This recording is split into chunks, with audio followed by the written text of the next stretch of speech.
Investors welcome to MKS investment. Hexagon நியூட்ரிஷனோட IPO வந்து நாளைக்கு க்ளோஸ் ஆக போகுது. இந்த வீடியோவில் கம்பெனியோட ஃபுல் டீடைல்ஸ், என்ன செக்டரில் ஆப்ரேட் பண்ணுறாங்க, எவ்வளோ சப்ஸ்கிரைப் ஆகிருக்கு, ஐபிஓவில் பார்ட்டிசிபேட் பண்ணலாமா வேணாமா அப்படிங்கிற ஃபுல் டீடைல் பார்க்கலாம். அதுக்கு முன்னாடி சேனலை சப்ஸ்கிரைப் பண்ணலாம். சப்ஸ்கிரைப் பண்ணிவிட்டு இந்த வீடியோக்கு ஒரு லைக் கொடுத்துருங்க. ஹெக்ஸாகன் நியூட்ரிஷன் மெயினாக பார்த்தீங்கன்னா மைக்ரோநியூட்ரியன் பவுடர் மேனுஃபேக்சர் பண்ணுறதுலையும் ரெடி டு யூஸ் ஃபுட்ஸ்லையும் இருக்காங்க. ஸோ இது வந்து ஒரு எஃப்எம்சிஜி பிளேயர்னே சொல்லலாம். இவங்களோட மேனுஃபேக்சரிங் பிளான்ட் பார்த்தீங்கன்னா சென்னை, தூத்துக்குடி அண்ட் தென் மகாராஷ்டிராலையும் இருக்குது.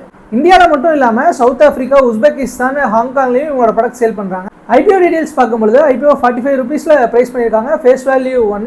லார்ஜ் சைஸ் பார்த்தீங்கன்னா 333. ஸோ மல்டிபிள்ஸ் ஆஃப் 333 அப்ளை பண்ணுற மாதிரி இருக்கும்.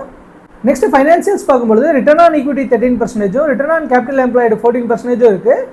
இபிஎஸ் வந்து 1.98. ஸோ அப்பர் ப்ரைஸ் பாயிண்ட் 45 ரூபீஸில் பார்க்கும்போது ப்ரைஸ் டு ஏர்னிங்ஸ் ரேஷியோ வந்து 22 ப்ரைஸ் பண்ணியிருக்காங்க. ஸோ வேல்யூஷன் வைஸ் கரெக்டாக தான் ப்ரைஸ் பண்ணியிருக்காங்க. நெக்ஸ்ட் ஃபைனான்சியல்ஸ் பார்க்கும்போது return on equity 13%, return on capital employed 14% இருக்குது.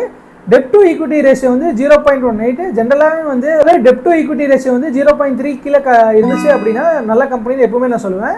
அண்ட் தென் இபிஎஸ் பார்த்தீங்கன்னா 1.9. ப்ரைஸ் பண்ணிட்ட கம்பேர் பண்ணும்போது price to earnings ratio 22 price பண்ணியிருக்காங்க. ஸோ ஒரு டீசெண்டான வேல்யூஷனில் தான் ஐபிஓ ப்ரைஸ் பண்ணியிருக்காங்க.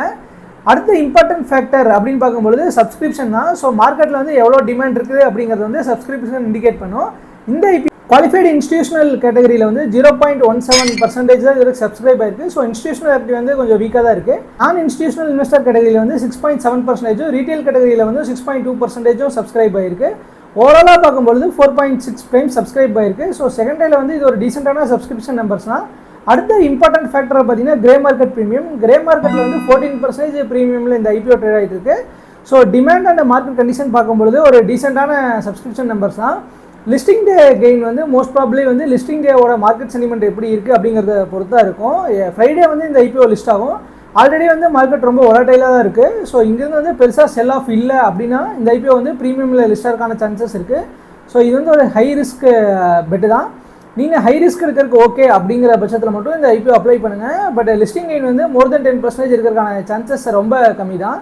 சப்போஸ் மார்க்கெட்டில் வந்து ஒரு ஹெவி செல் ஆஃப் இருந்தால் டிஸ்கவுண்ட்டில் லிஸ்ட் ஆகிறதுக்கான சான்சஸுமே இருக்குது.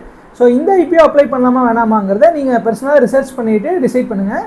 இந்த மாதிரி யூஸ்ஃபுல்லான கண்டென்ட்ஸ்க்கு சேனலை சப்ஸ்கிரைப் பண்ணிக்கோங்க.